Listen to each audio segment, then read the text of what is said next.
Lee Cronin's The Mummy is officially a blessing for Blumhouse and new cinema line. The Blumhouse version opened roughly 2 weeks ago and earned $13.5 million on its opening weekend. It was a decent start for the movie's box office, considering it's been 9 years since any The Mummy movie made its way to theaters. Even the competition in the following weeks with The Devil Wears Prada 2 and Michael hasn't stopped the momentum for the horror.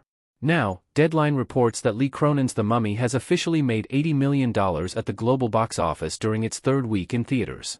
Although the domestic total has reached $27.4 million, the horror movie is performing exceptionally well overseas, with the $52.6 million international gross making up 65.7% of the total box office. Photo by Patrick Redmond. The latest box office milestone is a big deal for Lee Cronin's The Mummy. Given the horror film had a $22 million budget, it's well beyond the break-even point and has now entered profitability. Whether the new movie can reach the $100 million mark before its theatrical run ends becomes the big question. While it's a reachable goal, it's unclear whether new summer releases will impact those chances.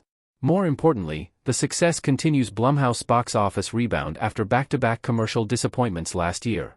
After Wolfman, Drop, and M3GAN 2.0 performed poorly, the studio ended 2025 with their last two films being profitable.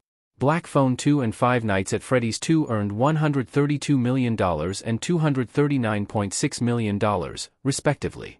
With Lee Cronin's The Mummy now joining the list, this extends Blumhouse's streak with 3 straight releases becoming hits. There is one likely factor as to why Lee Cronin's The Mummy became a success. Although reviews of The Mummy were mixed, which resulted in a 47% score on Rotten Tomatoes, moviegoers responded positively to Blumhouse reimagining. As the audience score sits at 74%, word of mouth helped the movie's momentum in the subsequent weeks. Blumhouse's iteration of its namesake is also the boldest to take a horror and R-rated approach, which likely brought interest with those who enjoy the horror genre. Plus, the lower budget made commercial success attainable compared to the higher cost that's usually associated with blockbusters and action movies. For example, Tom Cruise's 2017 movie had an expensive $125 to $195 million budget. However, Cronin's movie won't outpace any of the Mummy movies starring Brendan Fraser or Cruise's own disappointment, since all iterations made over $400 million at the global box office. However, Blumhouse movie has no association with the franchise since those movies were made under Universal. Because The Mummy is in the public domain, Warner Bros., through New Line Cinema, was able to develop its own movie standalone from Universal's classic franchise. With Lee Cronin's The Mummy now a box office success, there are now questions about its future. Although Warner Bros. And Blumhouse haven't commented on a potential sequel, the filmmaker exclaimed that, if the audience really liked this world and this universe, then there's no doubt there would be conversations about how we would continue to grow it. On the other hand, Universal is already reviving its famous era with The Mummy 4 in development.